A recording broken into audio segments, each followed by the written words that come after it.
வீடோ தனது வீடோ எங்க நாம் தந்தாலும் போட்டோ தான். அவங்க நோன்பு திறக்க யாராவது ஸ்பான்சர் பண்ணியிருந்தாலோ அல்லது பக்கத்துல யாராவது இருந்தாலோ 6:50க்கு போட்டோ அப்லோட் ஆயிருக்கும். கூடவே இன்னொருக்கு இன்னொரு செய்யணும் அல்லான்னு துவாவும்.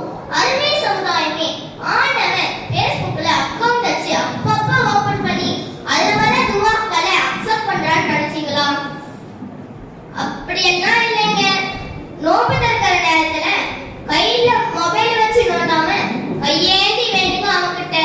அந்த நேரத்து துவாவை அவர் கபூலாக்குவான்.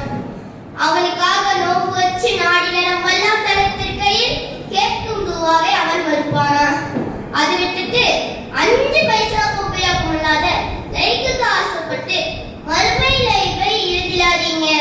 ஆமாங்க, லைக் என்ன செய்யும்? மீஷானின் நன்மை தட்டை கணக்க செய்யுமா? ஹர்ஷில் நிழல் தருமா? ஹவுலுல் கௌசரில் ஒருவாய் தண்ணி தருமா? ஆனால் இஃப்தார் நேரத்தினதும் இத்தியாரி நேரத்தினதும் பிரார்த்தனைகள் இவையெல்லாம் பெற்று தரும் இன்ஷா அல்லாஹ். அல்லாம இப்படியே போனா அடுத்த வருஷம் போத்தீஸுக்கு விளம்பரமா அதுல வர இஃப்தார் பண்ற போட்டோவா போட்டு தருவாங்க. ஏன்னா ரமலான் கடைசி 10 ஷாப்பிங் 10 ஆச்சே.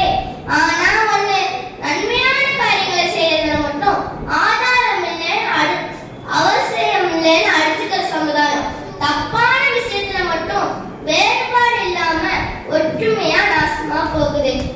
ஏற்கனவே துவாவின் சிறந்த நேரமான சஹரில் சமுதாயத்தை டிவி முன்னாடி அடிமையாக்கியாச்சு. இந்த வருஷம் இஃப்தார்ல இப்படி ஒரு பிரச்சனை.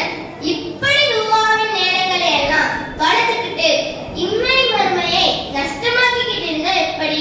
நமக்காக அல்லாஹ் இந்த மாதத்தில் ஷைத்தானை விளங்கிடுறான். அட, நம்மால இந்த Facebookக்கு கடிவாளம் போட்டு கண்ட்ரோலா யூஸ் பண்ண முடியாதா? Facebookை நம்ம நன்மைக்கும் பயன்படுத்த முடியும், நரகத்துக்கும் பயன்படுத்த முடியும். அமிர்தமானாலும் அளவா பயன்படுத்துவோம். இதெல்லாம் யூதன் தந்த நன்றி. அப்ப இன்னும்